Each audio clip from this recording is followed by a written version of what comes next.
नमस्कार. जेनेटिक्समधला पुढचा शेवटचा महत्त्वाचा पार्ट बायोटेक्नॉलॉजी नावाचा एक टॉपिक आहे आपल्या बॉटनीच्या पार्टमध्ये. सो बॉटनीमध्ये बायोटेक्नॉलॉजी प्रोसेस ॲप्लिकेशन असे दोन पार्ट येतात. त्यापैकी बॉटनीमध्ये आपण बघितले की ॲप्लिकेशनचा जो पार्ट आहे हा ॲप्लिकेशनचा पार्ट बॉटनीमध्ये दिला आहे. म्हणजेच काय की त्याच्यामध्ये काही प्रोसेस सांगितलेत आपल्याला. फॉर एक्झाम्पल पहिली महत्त्वाची प्रोसेस आहे त्याच्यात RDNA टेक्नॉलॉजी. आता RDNA टेक्नॉलॉजी म्हणजेच काय, रिकॉम्बिनंट DNA टेक्नॉलॉजी. मग रिकॉम्बिनंट DNA टेक्नॉलॉजीमध्ये नेमकं काय केलं जातं आणि त्याची गरज काय आहे हे आपल्याला बघायचं आहे. त्याच टॉपिकमध्ये महत्त्वाचा पुढचा पार्ट येतो तो म्हणजे RDNA टेक्नॉलॉजीसाठी लागणारे टूल्स यूज्ड किंवा टूल्स कुठले कुठले यूज केले जातात. म्हणजे त्या प्रोसेससाठी लागतं काय काय. त्याच्यामध्ये एन्झाईम्स असतील, त्याच्यामध्ये वेक्टर्स असतील, त्याच्यामध्ये plasmic cosmic number of material is there. So हे सगळं मटेरियल त्याच्यामध्ये कुठलं आहे तो एक महत्त्वाचा पार्ट. त्याच्या पुढं जाऊन म्हणजे ज्या वेळेला RDNA रिकॉम्बिनेशन किंवा RDNA टेक्नॉलॉजी कंप्लीट होते, ती कंप्लीट झाल्याच्या नंतर महत्त्वाचा एक पार्ट येतो पॅलिंड्रोम नावाचा. आता पॅलिंड्रोम म्हणजे काय हा एक महत्त्वाचा पार्ट आपण बघूयात पुढं किंवा तुम्ही बघितलं असेल. सो जनरली पॅलिंड्रोम म्हणजे असं वेगळं काही नाही. पॅलिंड्रोम म्हणजे एक सिक्वेन्स असतो जेनेटिक कोडचा किंवा नायट्रोजन बेसचा जो DNA वरती प्रेझेंट असतो. So first half is always equals to second half. पहिला हाफ आणि दुसरा हाफ हे दोन्हीही एकसारखे असतात आणि ज्यावेळेला असं असतं त्यावेळेला त्याला आपण पॅलिंड्रोम असं म्हटलं.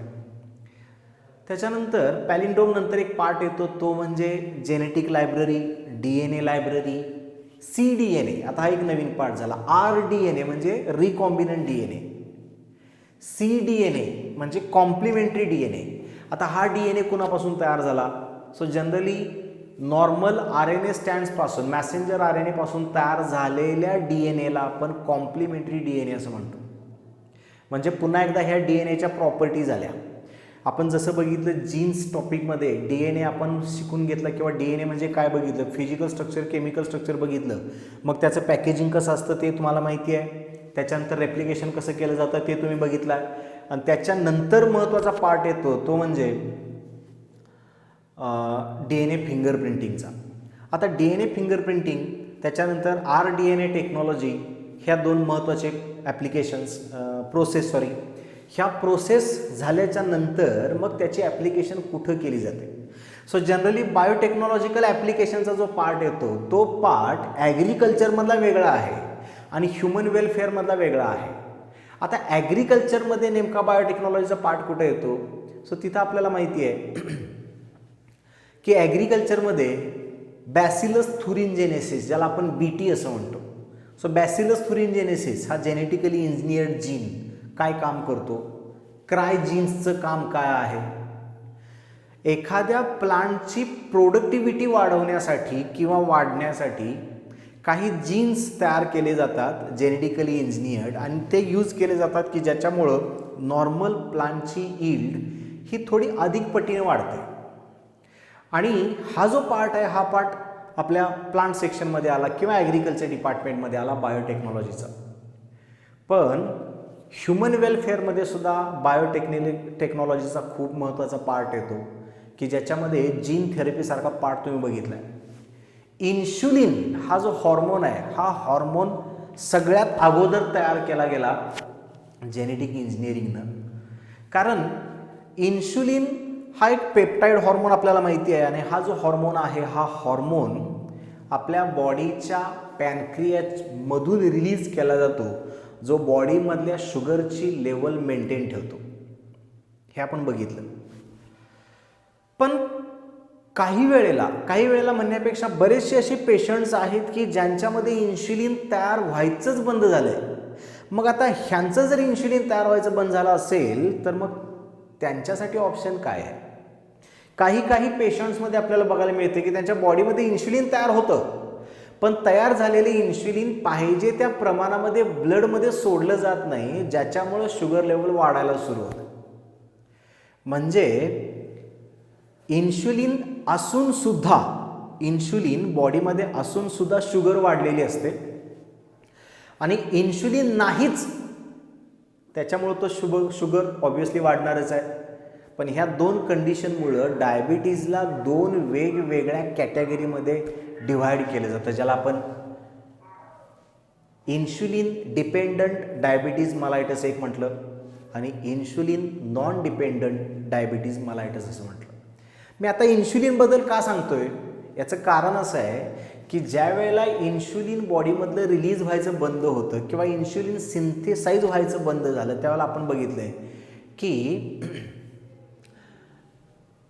इन्शुलिन जर नसेल बॉडीमध्ये तर त्यावेळेला ते इन्शुलिन बॉडीमध्ये घेण्यासाठी प्राण्यांच्यावरती अवलंबून राहावं लागलं होतं. म्हणजे प्राण्यांच्या बॉडीमधून त्यांचा पॅनक्रियाज आयसोलेट करून घेऊन त्या पॅनक्रियाजमधून इन्शुलिन काढावं लागलं होतं आणि मग ते इन्शुलिन ह्युमनच्या बॉडीमध्ये इन्सर्ट केलं जात होतं. जितका वेळ इन्शुलिन ह्युमनच्या बॉडीमध्ये आहे तितका वेळ शुगर लेवल मेंटेन राहणार. ज्यावेळेला इन्शुलिन कमी आलं त्यावेळेला पुन्हा शुगर वाढायला सुरू होणार. म्हणजे ह्युमनला कंटिन्युअसली प्राण्यांच्या बॉडीमधल्या पॅनक्रियाजवरती डायरेक्टली इन्शुलिनवरती डिपेंड राहावं लागलं होतं. आणि जर हे असंच जर कंटिन्यू पुढं राहिलं असतं तर आज प्राण्यांची संख्या कमी झाली असते. कमी झाली म्हणण्यापेक्षा आज प्राणी बघायला सुद्धा मिळाले नसते. मग ह्याच्यावरती एक नवीन आविष्कार जन्माला आला जेनेटिक इंजिनिअरिंगमध्ये आणि त्या आविष्काराचं नाव होतं production of insulin from recombinant DNA technology. DNA फिंगरप्रिंटिंगचा पार्ट पण तिथं झाला, तुम्ही तो बघितलेला आहेच. सो इन्शुलिन हा RDNA टेक्नॉलॉजीनं तयार केलेला पहिला हॉर्मोन आहे ह्युमनच्या बॉडीमधला. आणि मग त्याच्यानंतर त्या टॉपिकमध्ये तुम्ही बघितला जीन थेरपी काय असते, ट्रान्सजेनिक ॲनिमल कशाला म्हणायचं, ट्रान्सजेनिक ॲनिमलचा फायदा काय, हा सगळा कंटेंट आपण बायोटेक्नॉलॉजी प्रोसेस अँड ॲप्लिकेशन्समध्ये बघितला आहे. एक महत्त्वाची गोष्ट मला सांगायची आहे इथं की बायोटेक्नॉलॉजी टॉपिकमध्ये बायोपायरसी आणि बायोपेटंट नावाचा एक प्रकार येतो. आता बायोपायरसी म्हणजे काय आणि बायोपेटंट म्हणजे काय, तर एक गोष्ट लक्षात घ्या, ज्या ज्या वेळेला ह्या ॲप्लिकेशन्स तयार केल्या गेल्या किंवा ज्या ज्या वेळेला ह्या ॲप्लिकेशन्स इन्व्हेंट केल्या गेल्या त्यावेळेला त्यांच्या स्टेप्स म्हणजे त्यांची प्रोसिजर जी असते ही प्रोसिजर स्टेप वाईज रेकॉर्ड केली जाते, लिहून ठेवली जाते. आणि ती जी प्रोसेस आहे ती प्रोसेस पुन्हा पुन्हा पुन्हा फॉलो करून त्याच्यातून एक प्रॉपर रिझल्ट ज्याला आपण कन्क्लुजन म्हणतो किंवा कन्क्लुजन मिळवतो, हे कन्क्लुजन निघेपर्यंत पुन्हा पुन्हा पुन्हा एक्सपेरिमेंट करून ती प्रोसेस परफेक्ट केली जाते. ज्या सायंटिस्टनी ती प्रोसेस परफेक्ट केलेली असते ते सायंटिस्ट त्या प्रोसेसचं पेटंट त्यांच्या नावे करून घेतात. याचा अर्थ असा होतो की ज्या वेळेला ते पेटंट त्यांच्या नावानं जाणार, पेटंट एकदा नावानं गेलं की त्या सायंटिस्टच्या परवानगीशिवाय कुणीही त्यांची प्रोसिजर फॉलो करू शकत नाही, ज्याला आपण पेटंट असं म्हटलं, बायो पेटंट असं म्हटलं. आणि समजा एखाद्या सायंटिस्टला न विचारताच त्यांची पूर्व परवानगी न घेता जर त्यांची प्रोसेस वापरली तर त्याला आपण पायरसी किंवा बायोपायरसी असं म्हणणार आहोत. सो थोडक्यात ह्या टॉपिकमध्ये हे सगळं आहे. सो RDNA टेक्नॉलॉजी और रिकॉम्बिनंट DNA टेक्नॉलॉजी महत्त्वाचा मुद्दा जसं मी तुम्हाला सांगितलं की बायोटेक्नॉलॉजी प्रोसेसमध्ये PCR that is polymerase chain reaction नावाची एक महत्त्वाची प्रोसेस आपल्याला बघायची आहे किंवा तुम्ही बघितलेली पण असेल. सो PCR म्हणजे नेमकं काय आणि त्याचं काम काय असतं ते सुद्धा त्याच्यामध्ये आहे. त्याच्यामध्ये 2-3 स्टेप्स येतात. त्या स्टेप्स काय आहेत, त्या स्टेप्समध्ये हीटिंगचं महत्त्व खूप आहे किंवा टेम्परेचर, ते जे PCR पॉलिमरेज चेन रिॲक्शनचं जे मशीन आहे त्या मशीनमध्ये टेम्परेचर मेंटेन महत्त्वाचं असतं किंवा करावं लागतं.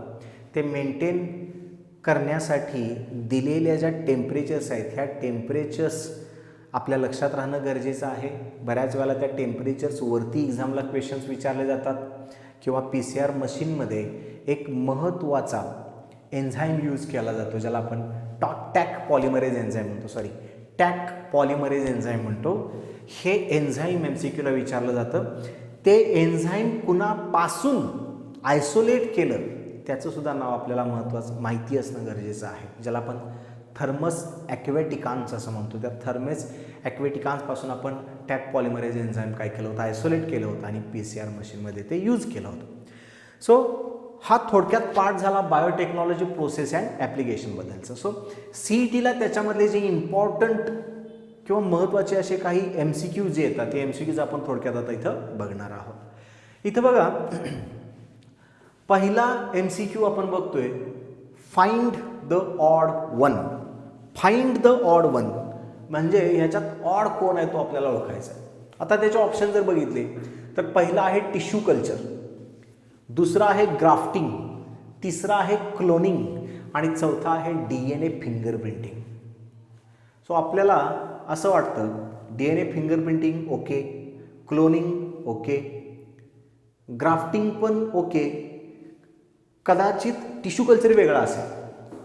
आता टिश्यू कल्चर म्हणजे काय?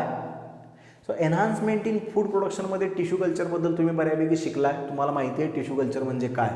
सो टिश्यू कल्चर लक्षात राहू द्या, टिश्यू कल्चर ही एका सेलपासून होल प्लांट तयार करण्याची प्रोसेस आहे. ग्राफ्टिंग म्हणजे काय? ग्राफ्टिंग म्हणजे एका प्लांटवरती दुसरं प्लांट ग्राफ्ट करतो, ही प्रोसेस आहे. क्लोनिंग म्हणजे तयार झालेला एखादा लिव्हिंग ऑर्गॅनिझम म्हणू किंवा DNA म्हणू किंवा व्हायरस म्हणू, बॅक्टेरिया म्हणू.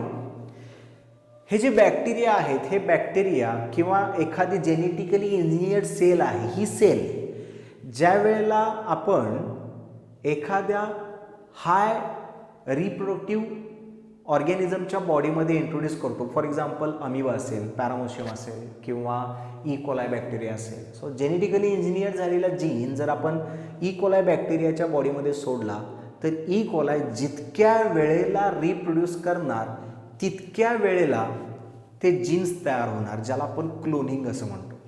सो क्लोनिंग ही प्रोसेस वेगळी आली, ग्राफ्टिंग ही प्रोसेस वेगळी, टिश्यू कल्चर ही प्रोसेस वेगळी. आणि DNA फिंगरप्रिंटिंगमध्ये जर आपण बघितले, एका DNA बरोबर आपण दुसऱ्या सॅम्पलचा DNA क्रॉस करतो, ज्याला आपण क्रॉसिंग असं म्हटलं होतं. सो तसं बघितलं तर चारीच्या चारी स्टेप्स आपल्याला एकसारख्या वाटतात, पण चारीच्या चारी स्टेप्स एक नाहीत. टिश्यू कल्चर, क्लोनिंग आणि DNA फिंगरप्रिंटिंग ह्या 3 स्टेप्स आपण रिझेम्बलिंग विथ इच अदर म्हणूयात, एकमेकाच्या जवळपास जातात. पण ग्राफ्टिंग हा कन्सेप्ट वेगळा आहे. ग्राफ्टिंग म्हणजे काय तर एक प्लांट आहे, समजू A स्पेसीचं प्लांट आहे, दुसरं B स्पेसीचं प्लांट आहे, तर B स्पेसीचा एखादा ऑर्गन A स्पेसीच्या ऑर्गनवरती आपण ग्राफ्ट करतो आणि मग ते दोन्ही एकजीव होऊन जातात. ही प्रोसेसच वेगळी आहे. म्हणून ग्राफ्टिंग हा ह्या चौघांच्या मधला वेगळा असणारा शब्द आहे किंवा प्रोसेस आहे. दुसरा आहे which of these are widely used in genetically engineering. आता जेनेटिक इंजिनिअरिंगमध्ये खालीलपैकी सगळ्यात जास्त काय वापरलं जातं? एक आहे प्लाझ्मिड, दुसरा आहे प्लास्टिड, तिसरा आहे मायटोकॉन्ड्रिया आणि चौथा आहे रायबोझोम. सो लक्षात राहू द्या, हे समजवायला किंवा समजून घ्यायला सोपं आहे, पटकन ओळखता पण येण्यासारखं आहे.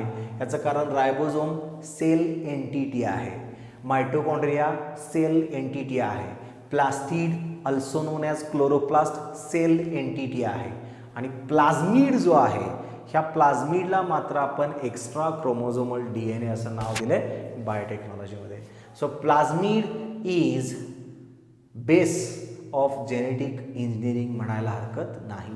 सो जेनेटिक इंजिनिअरिंगमध्ये प्लाझ्मिड हा खूप महत्त्वाचा भाग आहे. Then what is not the example of vector of rDNA or recombinant DNA. खालील जी 4 जे लिहिलेत आपण ह्या चौघांच्या मध्ये रिकॉम्बिनंट DNA मध्ये कोण वेक्टर म्हणून यूज केला जात नाही? लक्षात येतं का बघा, is not the example of vector of rDNA. So plasmid हे तर एक्झाम्पल आहे, कॉस्मिड हे पण वेक्टरचंच एक्झाम्पल आहे, बॅक्टेरियोफेज हे पण वेक्टरच एक्झाम्पल आहे आणि राहतो मग ह्युमन जिनोम हे मात्र वेक्टरचं एक्झाम्पल होऊ शकत नाही किंवा नाही आहे, जे rDNA मध्ये यूज केलं जात नाही. So answer is correct answer is human genome. Next, which vector is mostly used for insect. हा महत्त्वाचा प्रश्न. इन्सेक्टसाठी कोणता वेक्टर यूज केला जातो? प्लाझ्मिड, कॉस्मिड, बकॅलोव्हायरस और लॅम्डाफेज. सो लक्षात राहू द्या, इन्सेक्टसाठी बकॅलोव्हायरस हा यूज केला जातो as a vector for R DNA technology. Then microparticle of which metal are used in biolistics. Biolistics एक प्रोसेस बायोटेक्नॉलॉजीमधली की त्या प्रोसेसमध्ये खालीलपैकी कोणता मेटल यूज केला जातो. सो ऑप्शन्स आहेत gold, tungsten, both gold and tungsten and none of the above. एक तर गोल्ड असावा, टंगस्टन असावा किंवा दोन्ही पण असावेत किंवा वरीलपैकी कोणी नसतील. सो इथं लक्षात घ्या, ही जी बायोलिस्टिक प्रोसेस आहे किंवा प्रोसिजर आहे, ह्या प्रोसेसमध्ये गोल्ड आणि टंगस्टन हे दोन्हीच्या दोन्ही यूज केले जातात. So answer is both A and B. So 5व्या MCQचा आन्सर आपल्याला C म्हणून बघायला मिळेल. त्याच्या पुढे जाऊयात. The first human hormone produced by r DNA is. मगाशीच जसं मी तुम्हाला सांगितलं की ह्युमनच्या बॉडीमध्ये इन्शुलिन हॉर्मोन आहे. So insulin sugar level maintain करतो. शुगर लेवल मेंटेन करण्यासाठी इन्शुलिनची गरज आहे. तो कुठून रिलीज केला जातो ह्याच्यावरती MCQ होऊ शकतो. कोणत्या ऑर्गनमधल्या कोणत्या सेलमधून रिलीज केला जातो ह्याच्यावरती MCQ होऊ शकतो. इन्शुलिनचं केमिकल नेचर काय आहे ह्याच्यावरती MCQ होऊ शकतो. इन्शुलिनचं फंक्शन काय याच्यावरती होऊ शकतो. आणि महत्त्वाची गोष्ट की इन्शुलिन हा हॉर्मोन आहे जो नॅचरली रिलीज होतो. RDNA टेक्नॉलॉजीचा यूज करून इन्शुलिन जे तयार केलं गेलं त्या इन्शुलिनचं नाव ह्युम्युलिन आहे. लक्षात राहू द्या, ह्युम्युलिन, HUMULIN. सो ह्युम्युलिन जो आहे हा पहिला हॉर्मोन झाला ह्युमनच्या बॉडीमध्ये तयार केलेला बाय RDNA टेक्नॉलॉजी. सो लक्षात राहू द्या, थायरॉक्झिन नाही, प्रोजेस्टेरॉन नाही, इस्ट्रोजन पण नाही. Progesterone, estrogen sex hormone, thyroxine हा थायरॉइड हॉर्मोन आहे. मात्र इन्शुलिन जो आहे हा इन्शुलिन RDNA टेक्नॉलॉजीनं तयार केला जातो. हा पहिला hormone. Next, which one of the following can help in diagnosis of genetic disorder. आता एक महत्त्वाचा पार्ट की जर एखादी जेनेटिकल डिसऑर्डर असेल तर ती जेनेटिकल डिसऑर्डर डायग्नोज करण्यासाठी खालीलपैकी कोणती टेस्ट, डायग्नोस्टिक टेस्ट यूज केली जाते. सो पहिली आहे टेस्ट एलायझा, दुसरा आहे ABO ब्लड ग्रुप, तिसरा आहे PCR आणि चौथा आहे NMR. आता एलायझा टेस्ट जी आहे ही एलायझा टेस्ट बऱ्याच वेळेला एड्स डिटेक्ट करण्यासाठी म्हणजेच HIV डिटेक्ट करण्यासाठी यूज केली जाते. पण पॉलिमरेज चेन रिॲक्शन जी आहे ही पॉलिमरेज चेन रिॲक्शन यूज केली जाते for detection of diagnosis of any genetical disorder. So लक्षात राहू द्या, हा पॉईंट महत्त्वाचा आहे. PCR वरती बऱ्याच वेळेला थेरॉटिकल प्रश्न येतातच, पण PCR मशीनवरती किंवा PCR प्रोसेसवरती जे MCQज विचारले जातात ह्या MCQजमध्ये लक्षात ठेवा PCR स्टेप्स कुठल्या कुठल्या आहेत, त्या स्टेप्सची त्या स्टेपची सिरीज काय असते, पहिली स्टेप कुठली, दुसरी स्टेप कुठली, तिसरी स्टेप कुठली, आणि त्या स्टेप्समध्ये यूज केलं जाणारं टेम्परेचर जसं मी मगाशी म्हटलं. त्याच्याशिवाय PCRचे जे महत्त्वाचे इम्पॉर्टन्स आहेत किंवा फंक्शन्स आहेत, ही फंक्शन्स जर तुम्ही थरोली वाचून काढलीत तर त्या फंक्शनमध्ये तुम्हाला लक्षात येईल की जिनोम, कॅन्सरस सेल डिटेक्ट करण्यासाठी वेगवेगळ्या लॅबोरेटरीजमध्ये, रिसर्च सेंटरमध्ये RDNA टेक्नॉलॉजीबरोबर PCR पण यूज केली जाते. त्याचा महत्त्वाचा अजून एक इम्पॉर्टंट असा आहे की PCR जे आहे, PCR जेनेटिकली डिसऑर्डर किंवा जेनेटिक डिसऑर्डर्स शोधण्यासाठी सुद्धा त्याचा यूज केला जातो. त्याच्यानंतर 8वा question, technique to detect specific gene is called as. हा एक महत्त्वाचा पार्ट. आता बघा, स्पेसिफिक जीन आपल्याला शोधायचं आहे. सो स्पेसिफिक जीन शोधण्यासाठी बायोटेक्नॉलॉजीमध्ये एक महत्त्वाची स्टडी आहे, एक महत्त्वाचा पार्ट आहे आणि त्या पार्टचं नाव आहे DNA फिंगरप्रिंटिंग. सो लक्षात राहू द्या, इन अर्ली लेक्चर्स जीनच्या टॉपिकमध्ये तुम्हाला मी थोडक्यात बोललो होतो की जेनेटिक इंजिनिअरिंग जे आहे, ह्या जेनेटिक इंजिनिअरिंगमध्ये ॲगॅरोज जेल यूज केले जाते इलेक्ट्रोफोरेसिससाठी. इलेक्ट्रोफोरेसिस झाल्याच्या नंतर साऊथर्न ब्लॉटिंग यूज केलं जातं. सो साऊथर्न ब्लॉटिंगमध्ये आपण काय केलं होतं की जे कॅथोडवरती DNA येतात, निगेटिव्ह चार्ज DNA जे अरेंज होतात, हे सगळे DNA आपण ब्लॉट केलेत, म्हणजे तिथून काढलेत, त्या इलेक्ट्रोडवरून काढलेत आणि नायट्रोसेल्युलोज पेपर जो असतो त्या नायट्रोसेल्युलोज पेपरवरती पॅरलली अरेंज करतो एकमेकाला. सो DNA जे आहेत, ह्या DNAची एंड्स त्या नायट्रोसेल्युलोज पेपरवरती फिक्स होतात, ज्याच्यामुळे ते DNA हलत नाहीत. सो ही प्रोसेस पूर्ण झाली. सो या प्रोसेसमध्ये आपण असं सांगतोय की त्या टेक्निकला थोडक्यात आपण साऊथर्न ब्लॉटिंग टेक्निक असं म्हटलं. सो साऊथर्न ब्लॉटिंग टेक्निक ही स्पेसिफिक जीन डिटेक्ट करण्यासाठी यूज केली जाते. हा मुद्दा लक्षात राहू द्या. DNA क्लोनिंग नाही, ईस्टर्न ब्लॉटिंग नाही आणि जीन लायब्ररी पण नाही. त्याच्यानंतर the PCR that is polymerase chain reaction technology was discovered by, आपल्या बुकमध्ये सरळ सरळ सांगितलं आहे त्या सायंटिस्टचं नाव. सो कॅरी मुलिस नावाचे सायंटिस्ट होऊन गेले, ज्यांनी PCR मशीन किंवा PCR टेक्नॉलॉजी इंट्रोड्यूस केली. आणि लास्ट क्वेश्चन मगाशी म्हटल्या पद्धतीनं, हीट डिनॅच्युरेशन मेंटेन्स टेम्परेचर. आता इथं बघितलं तुम्ही तर 72 degree Celsius, 91 degree Celsius, 55 degree Celsius आणि 40 डिग्री सेल्सिअस. आपल्याला माहिती आहे 40 डिग्री सेल्सिअस तर ऑब्वियसली त्या प्रोसेसमध्ये नाही आहे. एक आहे 72, एक आहे 91, एक आहे 55. सो आपल्याला PCRच्या स्टेप्स माहिती आहेत. पहिली स्टेप सांगितली होती आपण, हीट डिनॅच्युरेशन, याचं टेम्परेचर असतं 91 डिग्री सेल्सिअस. दुसरी आहे ॲनिलिंग, त्याच्यामध्ये आपण टेम्परेचर कमी करून घेतो, ते टेम्परेचर आहे 72 डिग्री. आणि तिसरी आहे पॉलिमरेज.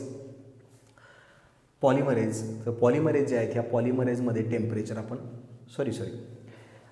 हीट डिनॅच्युरेशनसाठी 91 डिग्री, ॲनिलिंग जे आहे त्या ॲनिलिंगसाठी 55 आणि मग पॉलिमरायझेशन जे आहे, या पॉलिमरायझेशनसाठी टेम्परेचर पुन्हा इन्क्रीज करतो आपण 72.